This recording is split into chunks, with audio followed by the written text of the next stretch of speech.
So, Advent, beginning of the Advent season. I thought what I'd like to try to do this morning is to kick off Advent with a message that points us in the right direction. I think that's the main thing. If we can get pointed in the right direction. I used to think about how many times in the past, when I was first starting out, that I was expending energy in all sorts of directions.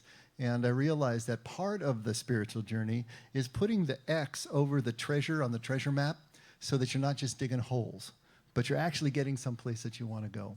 And so that's what we're going to try to do this morning, see if we can point in the right direction. And now that the Hinklemans are here, it's perfect. We got a great start. It's good to see you guys, and good to see you, buddy. Yeah, well, I got eye contact for days right here. That's perfect. Wow. So last week we talked about gratitude, but we talked about gratitude in a little bit different way. It wasn't just about, being aware of the big blessings, being aware of the things that we would even recognize as blessings in our lives. But if we really want to become people that are characterized by gratitude, that really live a life of gratitude, then something really fundamental has to change. There is a whole different attitude toward life that we need to embrace. Because now we're talking about finding something to be grateful for everywhere we look. Finding a gift that we could never give ourselves in every situation.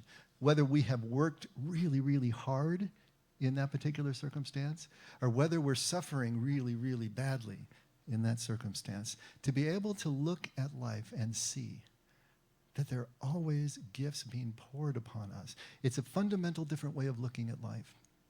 We talked about just the fact of looking at the sky. How often do we really look at the sky? And seeing those clouds and realizing that that particular pattern of clouds has never existed before in the history of the world. Whether that's 6,000 years if you're a young earth creationist or 4 billion if you're not. It's never existed before and it will never exist again. Absolutely unique. And to get lost in that shape, to get lost in that particular angle of light, to realize that everything that we experience is a gift that we could never give ourselves. A fundamental change, a different way of processing and living life. And we tied that, of course, to Thanksgiving. About Thanksgiving being a kickoff point where we can be aware that what we're trying to do is something really, really different. Not just counting blessings, but living them in the seemingly most insignificant moments. And then as we were thinking about Thanksgiving, I was thinking about Thanksgiving. It's like, Thanksgiving is like the last holiday that really has been kind of untouched by commercial processes. Have you thought about that before? There are no Thanksgiving cards. There's no Thanksgiving gifts. There's no Thanksgiving fireworks.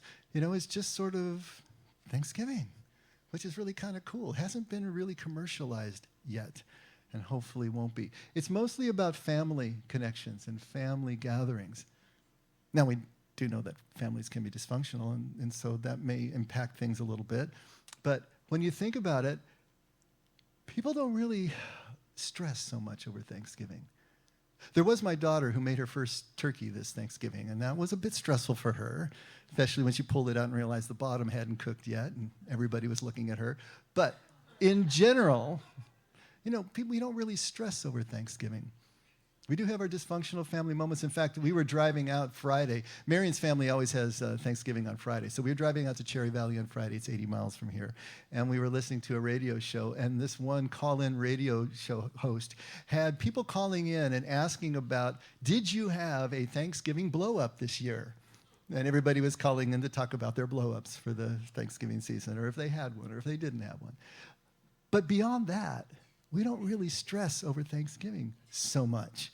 And maybe I think it's because it hasn't been commercialized much. I see a few people really enjoying this Thanksgiving blow-up part here. So, they're what? Oh, you guys stress over Thanksgiving? Okay, you're blowing my whole premise here. I got to come up with a new metaphor on the fly. Okay, wait a minute. Do you stress as much over Thanksgiving as you do over Christmas? Okay, well then there's really a place upstairs for you for counseling and for treatment. Let me try to regroup here. What there isn't, all right, even if there is stress over here among some of you, what there isn't is a syndrome of depression associated with Thanksgiving the way there is with Christmas. Can you all agree with me on that? Can I get an amen? All right, thank you. Because there's a big deal about holiday depression that centers around Christmas and the New Year and all of that.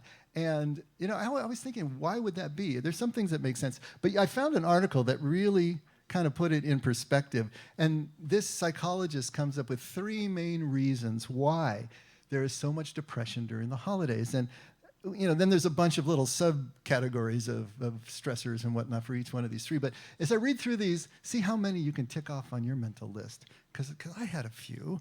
The first one is just the demands and the stress of the season itself, all right? That is contributing toward the depression. During the holidays, there is an increase in the number of activities, tasks, and social events that people must manage. Shopping and gift buying can cause financial and emotional stress and can create a need to manage crowds and traffic and malls of large stores and malls of large stores. Family, school, neighborhood, and work celebrations and parties create social time and energy demands. Traveling to be with family or friends for the holidays can cause a variety of additional stress.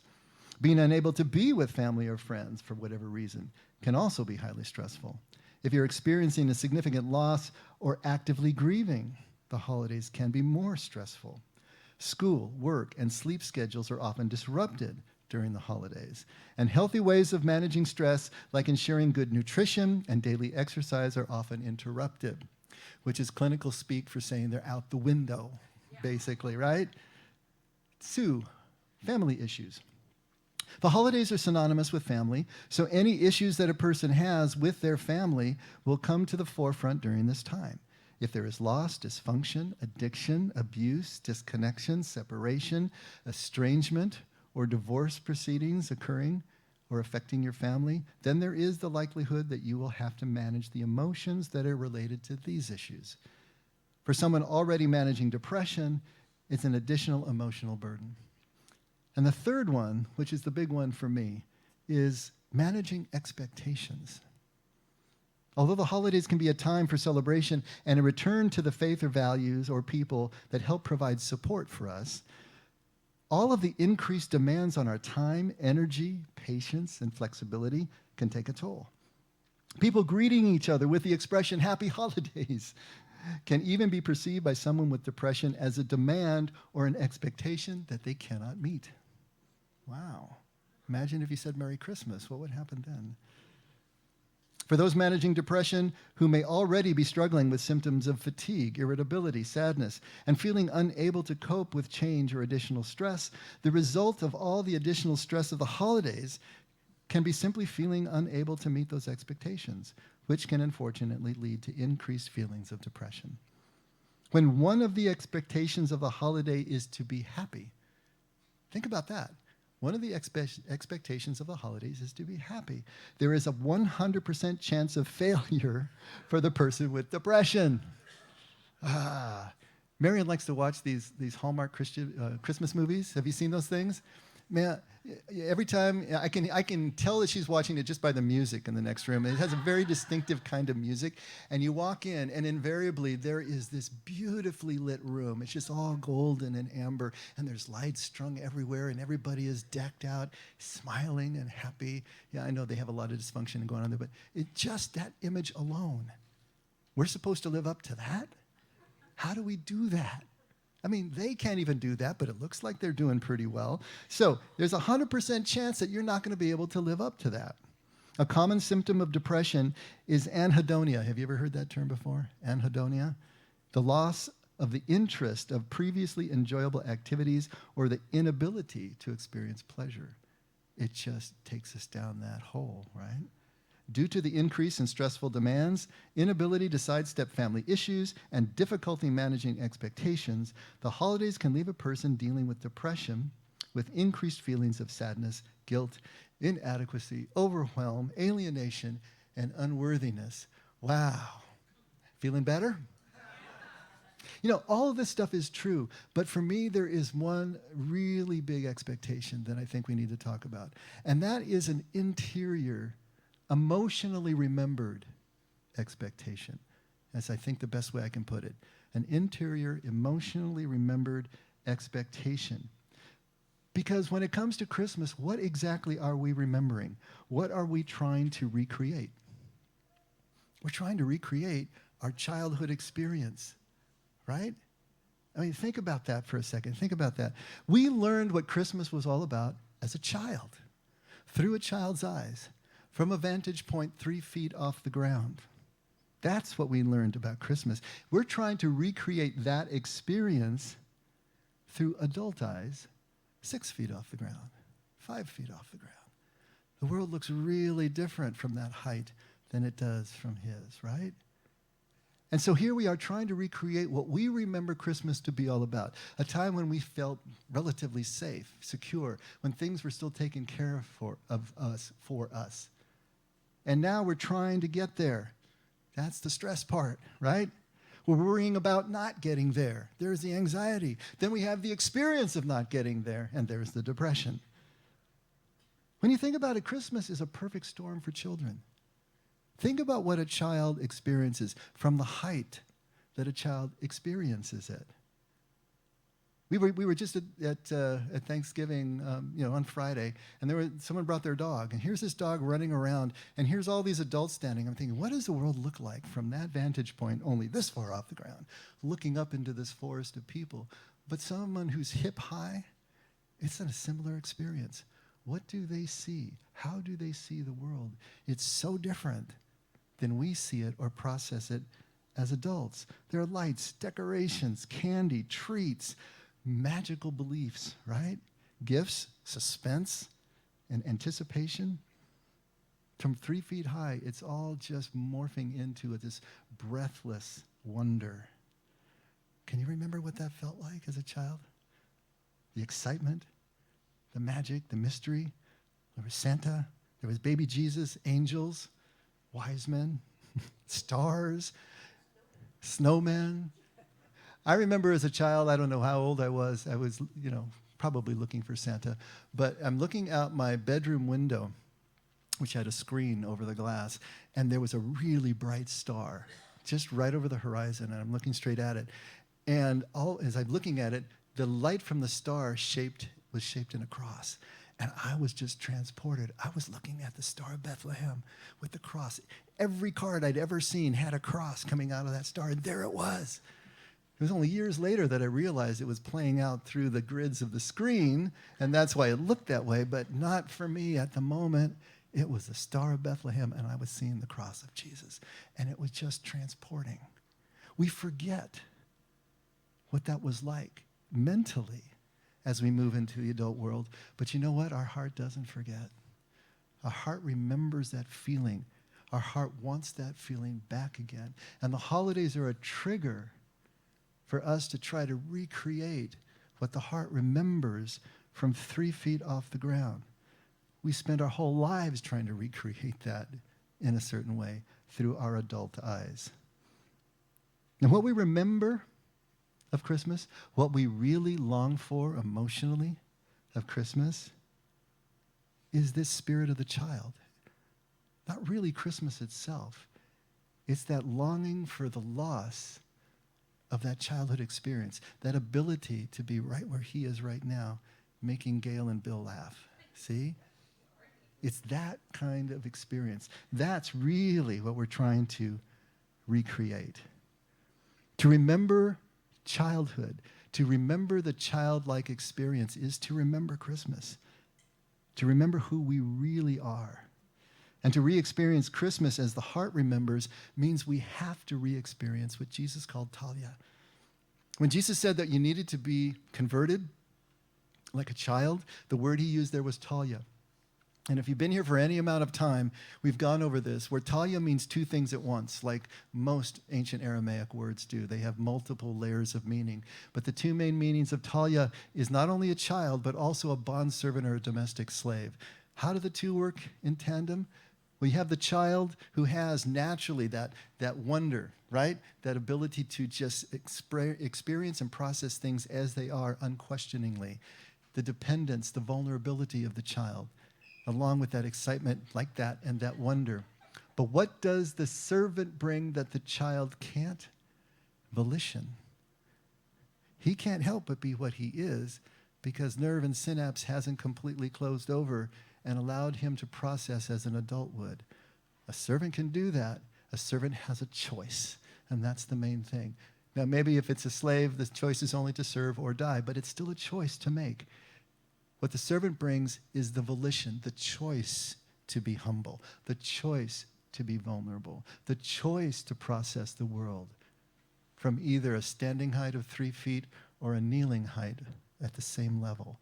That's what Talia is all about. It's the blending of those two concepts.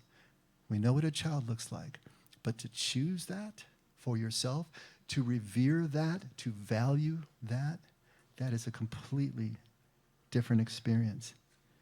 As Talia, every moment, any moment can be Christmas, regardless of the circumstance, just as any moment can be a moment filled with gratitude. It's the same thing. If we choose to see the world in a certain way, if we choose to change our attitudes towards life, every moment can be Christmas, filled with the anticipation of a gift that we could never give ourselves. And what does that kind of abandon, what does that kind of excitement, engagement, what does that kind of fearless vulnerability really look like if we look at it in life? For the last few years, it's kind of become a little bit of a tradition, I suppose. I've read a story in here, and it takes about 10 minutes to read, and I want to read it again this morning because it's one you probably heard, but not for a while. And as I was reading it again last night, I was realizing, this isn't the greatest writing in the world. It's not exactly up there with Tolstoy, but and in fact, O. Henry wrote this, the legend goes, in 2 to 3 hours, sitting at Pete's Tavern on Irvine Place in New York City, wildly behind and past his deadline, and had to crank this thing out. And he cranked out this story supposedly in 2 to 3 hours. But it has been an enduring story in American literature and in our culture. And of course, it's called The Gifts of the Magi. But just maybe while I read this, go into your best theater of the mind pose. Maybe close your eyes and just see if you can see the scene as he is, the scenes as he is developing them, and get to this amazing point that he's making. $1.87. That was all. And 60 cents of it was in pennies. Pennies saved 1 and 2 at a time by bulldozing the grocer and the vegetable man and the butcher until one's cheeks burned with the silent imputation of parsimony that such close dealing implied. 3 times Della counted it. $1.87. And the next day would be Christmas. There was clearly nothing to do but flop down on the shabby little couch and howl. So Della did that, which instigates the moral reflection that life is made up of sobs, sniffles, and smiles, with the sniffles predominating. While the mistress of the home is gradually subsiding from the first stage to the second, take a look at the home. A furnished flat at $8 per week. $8 per week. It did not exactly beggar description, but it certainly had that word on the lookout for the mendicancy squad. In other words, it was really run down. In the vestibule below was a letterbox into which no letter would go, and an electric button from which no mortal finger could coax a ring. Also appertaining thereunto was a card bearing the name Mr. James Dillingham Young. The Dillingham had been flung to the breeze during a former period of prosperity, when its possessor was being paid $30 a week. Now when the income was shrunk to $20, though, they were thinking seriously of contracting to a modest and unassuming D. But whenever Mr. James Dillingham Young came home and reached his flat above, he was called Jim and greatly hugged by Mrs. James Dillingham Young, already introduced to you as Della, which is all very good. Della finished her cry and attended to her cheeks with a powder rag. She stood by the window and looked out dully at a gray cat walking on a gray fence in a gray backyard. Tomorrow would be Christmas Day, and she had only $1.87 with which to buy Jim a present. She had been saving every penny she could for months with this result. $20 a week doesn't go far. Expenses had been greater than she had calculated. They always are. Only $1.87 to buy a present for Jim, her Jim. Many a happy hour she had spent planning for something nice for him, something fine and rare and sterling, something just a little bit near to being worthy of the honor of being owned by Jim. There was a pier glass between the windows of the room. Perhaps you've seen a pier glass in an $8 flat. A very thin and agile person can, by observing his reflection in a rapid sequence of longitudinal strips, obtain a fairly accurate conception of his looks. Della, being slender, had mastered the art. Suddenly she whirled from the window and stood before the glass. Her eyes were shining brilliantly, but her face had lost its color within 20 seconds. Rapidly she pulled down her hair and let it fall to its full length. Now, there were two possessions of the James Dillingham Youngs in which they both took a mighty pride. One was Jim's gold watch that had been his father's and his grandfather's. The other was Della's hair. Had the Queen of Sheba lived in the flat across the air shaft, Della would have let her hair hang out the window someday just to dry and depreciate Her Majesty's jewels and gifts. Had King Solomon been the janitor with all his treasures piled up in the basement, Jim would have pulled out his watch every time he passed, just to see him pluck at his beard from envy. So now Della's beautiful hair fell about her, rippling and shining like a cascade of brown waters. It reached below her knee and made itself almost a garment for her. And then she did it up again nervously and quickly. Once she faltered for a minute and stood still while a tear or two splashed on the worn red carpet. On went her old brown jacket, on went her old brown hat, with a whirl of skirts and with a brilliant sparkle still in her eyes. She fluttered out the door and down the stairs to the street. Where she stopped, the sign read, Madame Sofrone, hair goods of all kinds. One flight up, Della ran and collected herself, panting. Madame, large, too white, chilly, hardly looked the Sofrone. Will you buy my hair? Asked Della. I buy hair, Madame said. Take your hat off. Let's have a sight of the looks of it. Down rippled the brown cascade. $20, said Madame, lifting the mass with a practiced hand. Give it to me quick, said Della. Oh, and the next 2 hours tripped by on rosy wings. Well, forget the hashed metaphor. She was ransacking the stores for Jim's present. And she found it at last. It surely had been made for Jim and no one else. There was no other like it in any of the stores, and she had turned all of them inside out. It was a platinum fob chain, simple and chaste in design, properly proclaiming its value by substance alone and not by meretricious ornamentation, as all good things should do. It was even worthy of the watch. As soon as she saw it, she knew that it must be Jim's. It was like him, quietness and value. The description applied to both. $21 they took from her for it, and she hurried home with the 87 cents. With that watch, with that chain on his watch, Jim might be properly anxious about the time in any company. Grand as the watch was, he sometimes looked at it on the sly on account of the old leather strap that he used in place of a chain. When Della reached her home, her intoxication gave way to a little prudence and a little reason. She got out her curling irons and lighted the gas and went to work repairing the ravages made by generosity added to love, which is always a tremendous task, dear readers, a mammoth task. Within 40 minutes, her head was covered with tiny, close-lying curls that made her look wonderfully like a truant schoolboy. She looked at her reflection in the mirror long, carefully, and critically. If Jim doesn't kill me, she said to herself, before he takes a second look at me, he'll say I look like a Coney Island's chorus girl. But what could I do? Oh, what could I do with $1.87? At 7 o'clock, the coffee was made and the frying pan was on the back of the stove, hot and ready to cook the chops. Jim was never late. Della doubled the fob chain in her hand and sat on the corner of the table near the door that he always entered. Then she heard his step on the stairway, way down on the first flight, and she turned white for just a moment. She had a habit of saying little silent prayers about the simplest everyday things, and now she whispered, "Please, God, make him think I am still pretty." The door opened, and Jim stepped in and closed it. He looked thin and very serious. Poor fellow, he was only 22. He needed a new overcoat, and he was without gloves. Jim stopped inside the door, as immovable as a setter at the scent of a quail. His eyes were fixed upon Della, and there was an expression in them that she could not read, and it terrified her. It was not anger, nor surprise, nor disapproval, nor horror, nor any of the sentiments that she had been prepared for. He simply stared at her fixedly, with that peculiar expression on his face. Della wriggled off the table and went for him. "Jim, darling," she cried, "don't look at me that way. I had my hair cut off and sold because I couldn't have lived through Christmas without giving you a present. It'll grow out again. You won't mind, will you? I just had to do it. My hair grows awfully fast. Say Merry Christmas, Jim, and let's be happy. You don't know what a beautiful, nice gift I've got for you."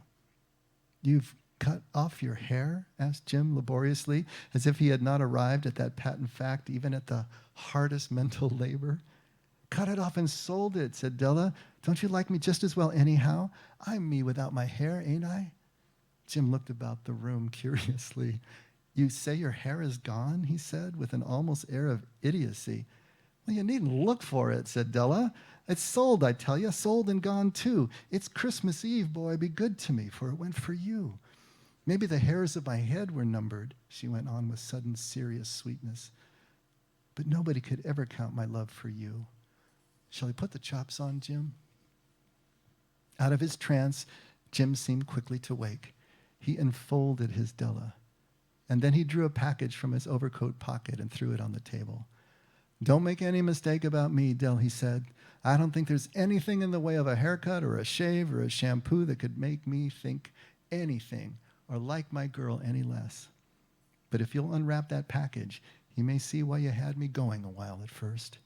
White fingers and nimble tore at the string in the paper, and then an ecstatic scream of joy, and then, alas, a quick feminine change to hysterical tears and wails, necessitating the immediate employment of all the comforting powers of the lord of the flat.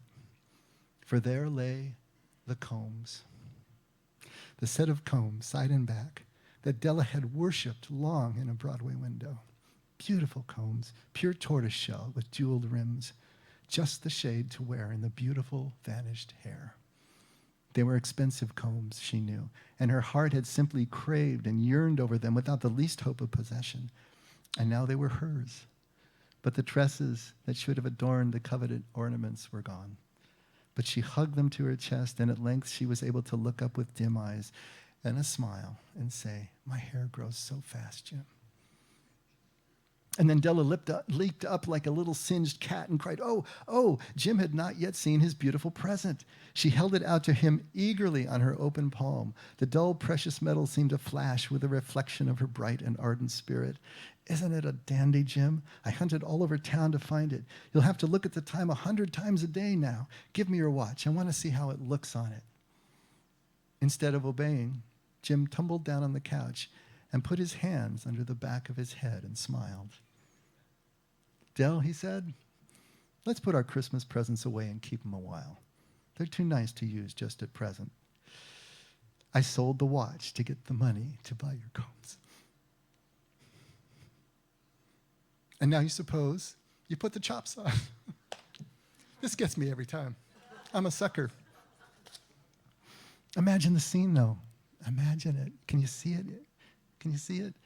Those two beautiful and utterly useless gifts lying there. The useless presents that are more valuable than any on earth. He finishes this way. "The Magi, you know, were wise men, wonderfully wise men, who brought gifts to the babe in the manger. They invented the art of giving Christmas presents. Being wise, their gifts were no doubt wise ones, possibly bearing the privilege of exchange in case of duplication. And here I have lamely related to you the uneventful chronicle of two foolish children in a flat who most unwisely sacrificed for each other the greatest treasures of their house. But in a last word to the wise of these days, let it be said that of all who give gifts, these two were the wisest. Of all who give and receive gifts, such as they are the wisest. Everywhere, they are the wisest. They are the Magi." Have you ever loved someone like that? more than life, more than any possessions itself? Have you ever loved anyone to the extent that you would withhold nothing? Full extension, full abandon, full engagement, full go. Have you ever loved like a total fool? Have you ever done that? It creates a childlike, fearless vulnerability in us when we do that.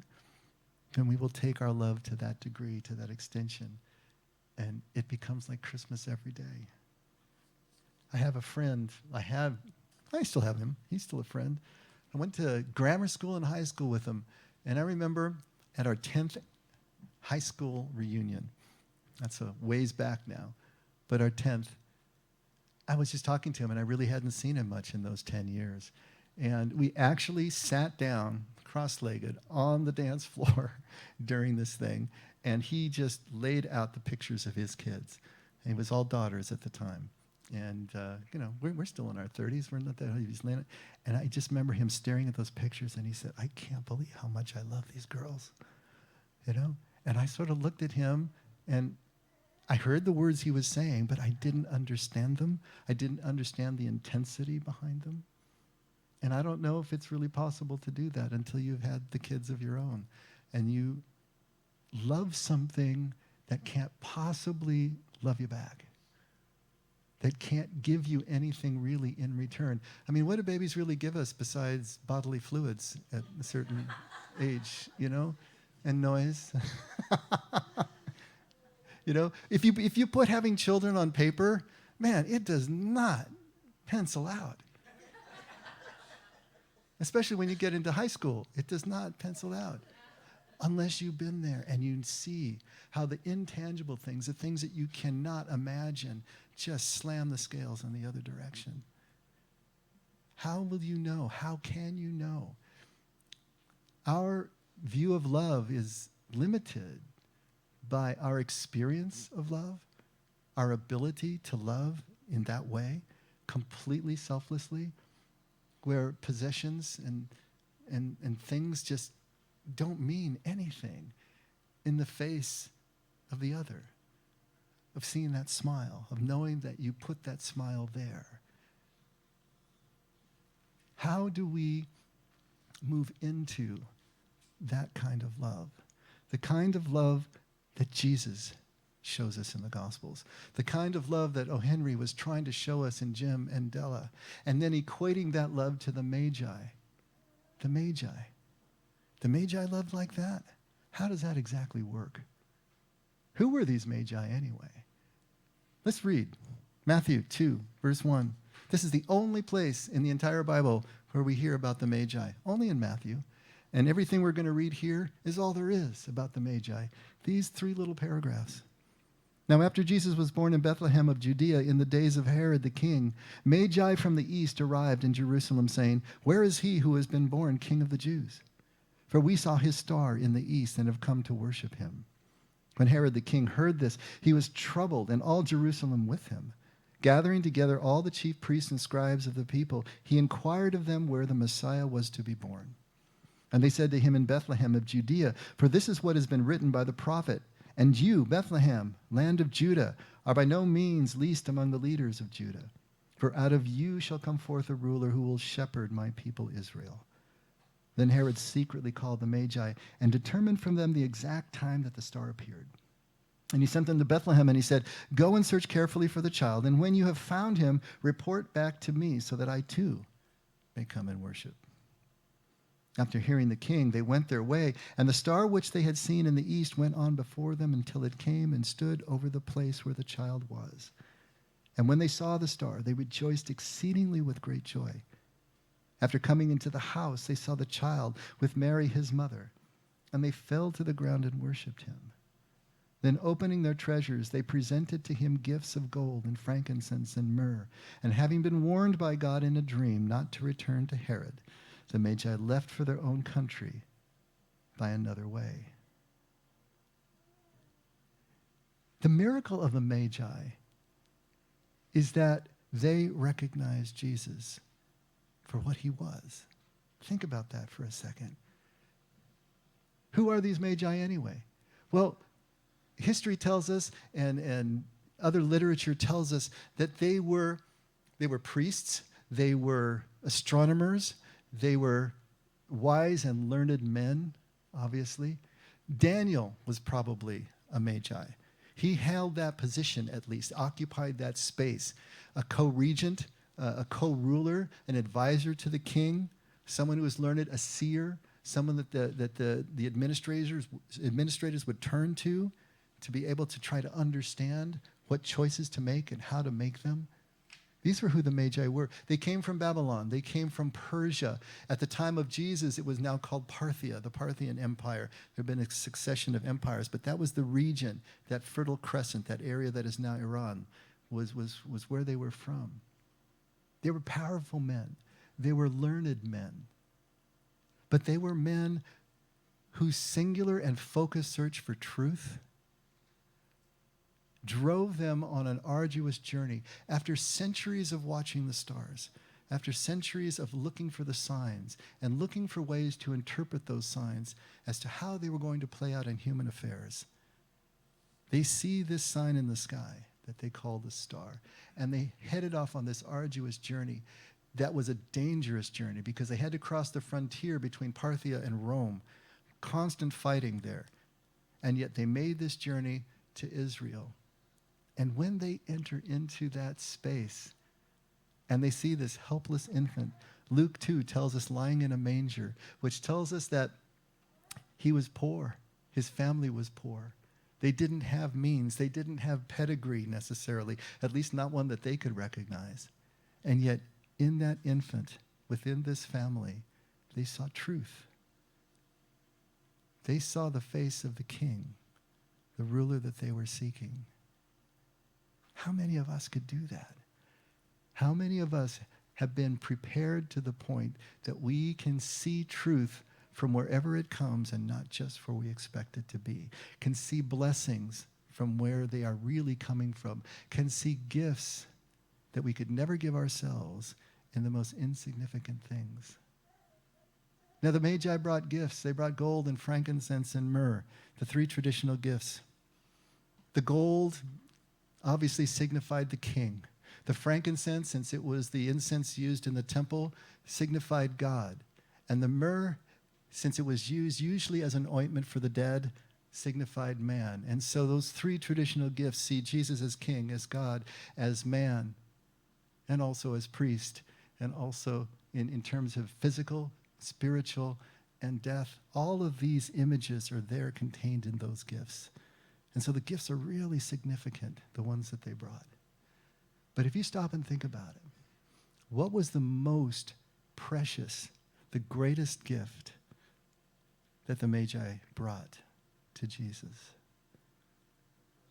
It was themselves. It was their own presence. And it's that way with every single one of us. Our time, our presence is all we really possess if it comes right down to it.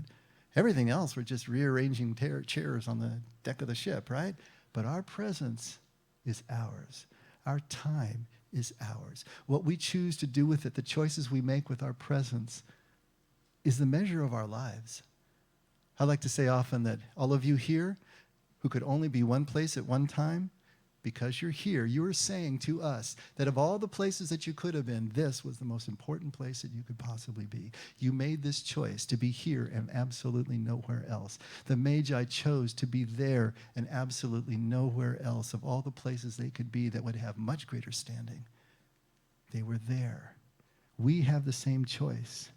Jim and Della and Jesus gave their greatest possessions, their watch, their hair, their life. But all of it was given with the presence of the Magi. Because without that presence, what does a gift really mean? Without that awareness, without that connection, how is it that we really give our presence? How do we do that? Only as Talia. 3 feet off the ground, from the standing height of a child, from the kneeling height of a servant. Only then is presence really real. When it's dependent, interdependent, when it's vulnerable, when it's submitted, as the Magi were, only then is our presence really real. In Luke 2, when Jesus is described in that manger, helpless, poor, just an infant, Jesus' presence among us is dependent, and it's vulnerable, and it's submitted. And only those equally present in the same way as Jesus will recognize him for who he is. Because we tend to look down on vulnerability. We look down on what we perceive as weakness. But when we are watching and looking from the same height, we're going to see what things really look like from that perspective. The only way that we can recognize Jesus is looking at him from the same level. This was the genius of the Magi. That as powerful as they were, they approached Jesus on bended knee. They approached Jesus from that place, that wonder, 3 feet off the ground. And here's a key detail that the Gospels tell us, that Jesus didn't grow out of his vulnerability into power. He grew into more and more vulnerability and submission in his whole life. That's what he valued. That's what he saw. He perfected his vulnerability. Where did he perfect it completely? Of course, at the cross. The ultimate act of vulnerability, the ultimate act of selflessness, the ultimate act of being able to see the gift of the beloved, no matter what the circumstances were at the moment. He grew into it. He nurtured it. He perfected it. He treasured it. And he told us there's no kingdom without this.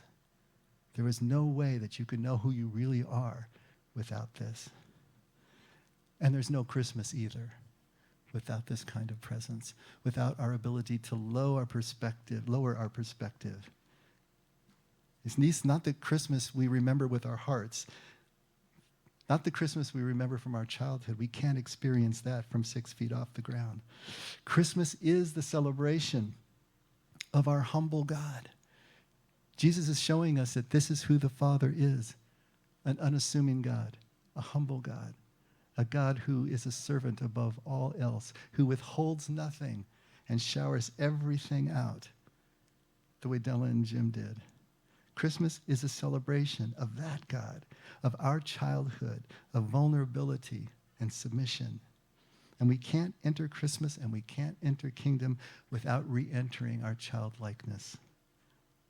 We need to lower our viewpoint back to 3 feet off the ground where watches and hair mean absolutely nothing in the face of the beloved. And we can only see Christmas from the standing height of a child and the kneeling height of a servant.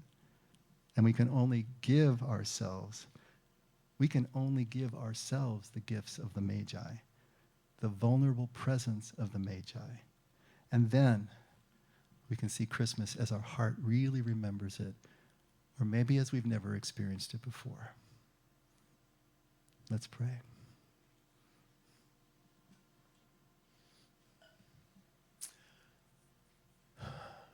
Father, you are an unassuming God. You are a humble God. It's hard for us to imagine you, Lord, that way. We have so many images that contradict. Help us to begin to value humility, vulnerability, and dependence in our own lives. Help us to begin to see gifts that we couldn't give ourselves everywhere we look. Help us to begin to see Christmas moments everywhere we look. And in the next 4 weeks, in the run-up to Christmas, Lord, help us to become intentional. Help us to become conscious of this reworking of our basic attitudes. Father, we want to value what you value. We want to mirror what you live so that we can enter into the peace that passes all understanding, that we can only have consciously connected to you. That's our prayer, Father. Take us wherever you would like us to go, because we know it'll always be into your heart. Help us to lay down the fears and lay down the places of resistance so that we can move closer to you each day of this Christmas season. Father, thank you for your love ever evergreen love that you give us. Never let us forget that we can only love because you loved us first. In Jesus' name, amen. Let's all stand.